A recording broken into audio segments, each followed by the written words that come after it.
Hi, my name is Deepak Mishra and I am the director of show Panchayat, and you are watching Breaking the Scene.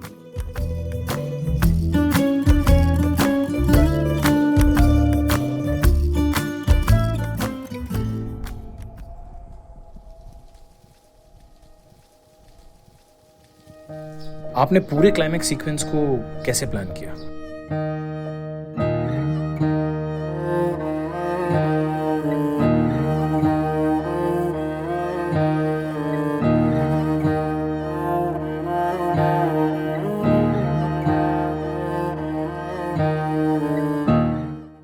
The entire 15-minute sequence which you saw at the end of Panchayat season 2 was on paper written in 3 pages.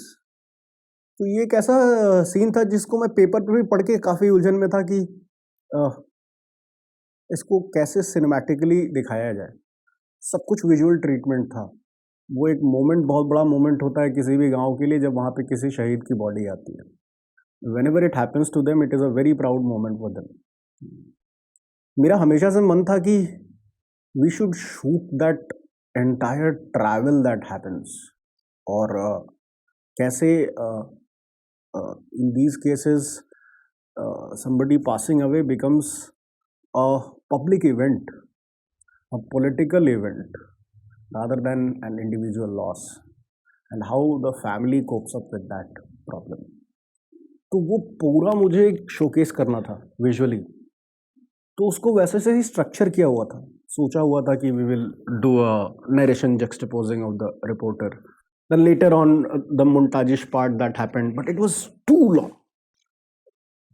So it was like, and I have actually literally shot a procession from a road which was 4 kilometers away from the village till the village. So I have footages which are 4 kilometers long, people walking in a herd group.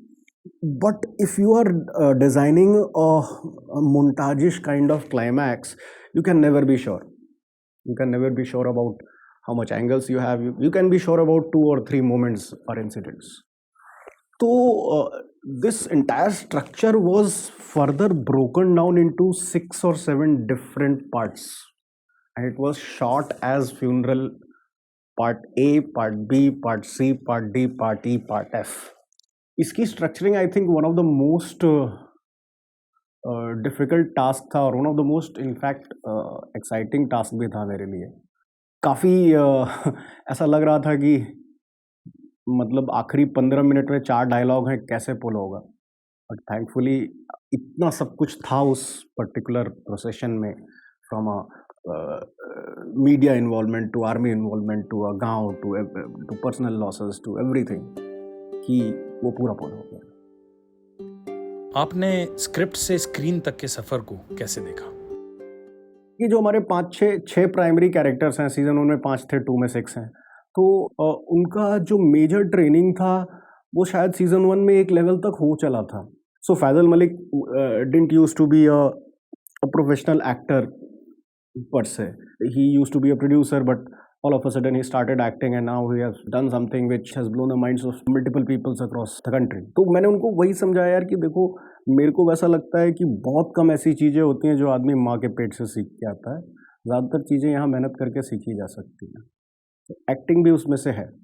तो Faizal sir को बस इतना बोला था कि पहले तो confidence रखो, है ना, कि हो जाएगा, क्योंकि नहीं होगा करने से नहीं ही होता है। It is always when you are doing a scene, जब आप रो रहे हो तो मेरे को लगता है कि अगर ग्लिसरीन डालने की ज़रूरत पड़ रही है तो मत रुलाओ आप, ज़रूरत नहीं है। लेकिन अगर ऐसा सीन है और ऐसा इमोशन बिल्ड हो गया है जिस पे एक्टर को अपने आप रोना आ जाता है, तो आप रुलाओ। ये भगवान बहुत गलत किया हुआ। एक सेट पे भी एनवायरनमेंट होता है जब आप कोई सीन ऐसा शूट कर रहे हो कि जिसमें कोई एक्टर है जो रो रहा है एक्चुअली में, तो वहाँ पे आप उसको जिस तरह से हम कन्वेंशनली शूट करते हैं उस तरह से हम नहीं कर सकते हैं। एक आदमी कोई कुछ चिल्ला रहा है, art team, sound team, department team, पता नहीं क्या क्या टीम, सब इतना क्योस हो जाता है कि उसमें you can never shoot a very emotional scene. तो सबसे पहले तो वो एनवायरनमेंट आप प्रोवाइड कीजिए जिसमें वो परफॉर्म कर सके। तो हम लोग छोटे क्रू कर लेते थे उस दिन। मैं खुद बहुत सेट पे नहीं जाता था, मैं मॉनिटर पे रहता था। वहाँ पे बहुत कम लोग। जो सन्नाटा है गाँव का, वो सन्नाटा उन 4 एक्टर्स को भी बैठे-बैठे महसूस होना चाहिए।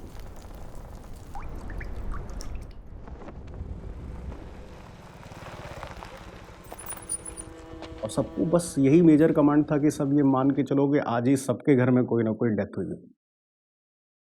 अपने आप बोलना नहीं निकलेगा। तो वो एक कंजीनियल एनवायरनमेंट भी एक्टर को प्रोवाइड करना, उसके डाउट्स क्लियर करना, और अगर वो अच्छे आपको दे रहा है इम्प्रोवाइजेशंस तो व्हाई नॉट। इम्प्रोवाइजेशंस भी आते हैं, पहले से लिखी हुई स्क्रिप्ट भी काफ़ी वेल रिसर्च्ड है, और सब एक साथ मिलकर निकलते हैं तभी कुछ अच्छा प्रोडक्ट बनता है। आपने क्लाइमैक्स सीन में डायलॉग्स की जगह म्यूजिक को ही क्यों चुना?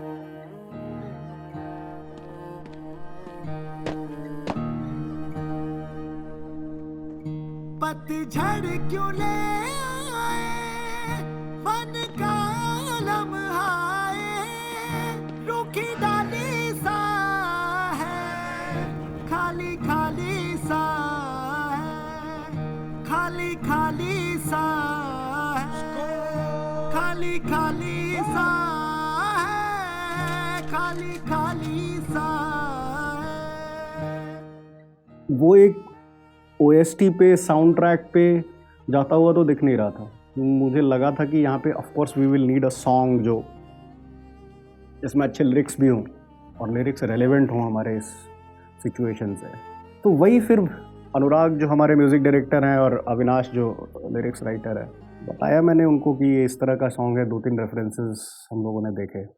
उम्मीदों पे झूठी घी की चूरी रूठी, कुछ ऐसा ही हाल वो तेरी गुड़ की प्याली का है, खाली खाली सा है।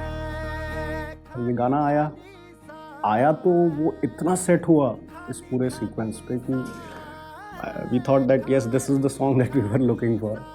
और फिर वो धीरे धीरे तो एडिट के प्रोसेस में और बेटर होता गया। जब पूरा देश इस सीन से जुड़ा तो आपको कैसा लगा? पहले तो हम लोग डरे हुए थे, और सीज़न 2 जिस माहौल में रिलीज़ भी हुआ, रिलीज़ डेट से 2 दिन पहले रिलीज़ हो गया। और हमारा थोड़ा सा एक मेजर फोकस भी था कि यार क्लाइमैक्स को लेके क्या सोचेगी ऑडियंस, क्या सोचेगी, क्या थॉट प्रोसेस होगा, क्योंकि एक बहुत सडन टोनालिटी शिफ्ट होती है शो में 8th एपिसोड में। तो पहले तो हम लोग बस we were biting our nails, रात में ट्विटर पे देख रहे हैं भाई क्या कमेंट्स आ रहे हैं, कैसे आ रहे हैं।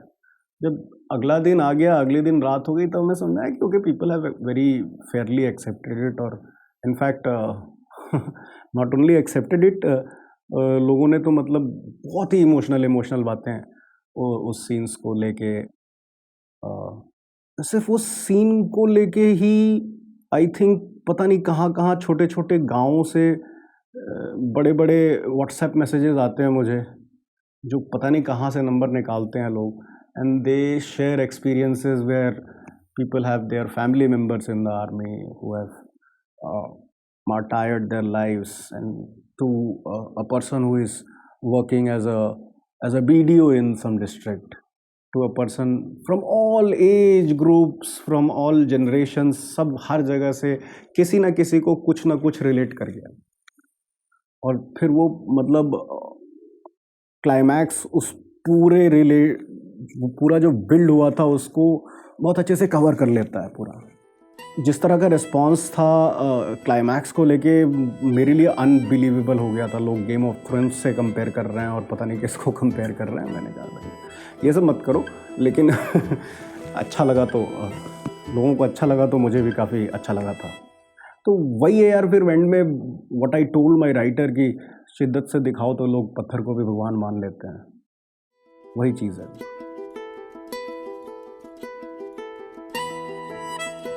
ये यार अक्सर आता है कि Panchayat is not a series, it's an emotion. For me it is an emotion, for 170 people who are in my team, for them it is an emotion, for entire TVF it's an emotion, and we are very happy that this emotional feeling has translated to the audience also.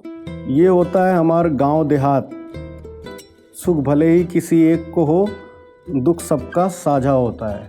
इस पे मैं एक छोटा सा incident बताना चाहूँगा कि thankfully ये बात लोगों को समझ में आ गई, क्योंकि गांव में वैसा होता है कि भले ही मेरे और आपके घर में ना गोली बंदूक चल गई हो एक दूसरे के बीच में, but if somebody passes away at your home और at my home, people do visit the funerals. Sir एक लास्ट कमेंट भी पढ़ लीजिए। अगर ये वीडियो पसंद आया है तो लाइक और शेयर करो। कमेंट थोड़ी है यार, क्या उल्लू बना रहे हो, ये तुम लोग ने लिख के दिया है, ये तुम लोगों का है ना।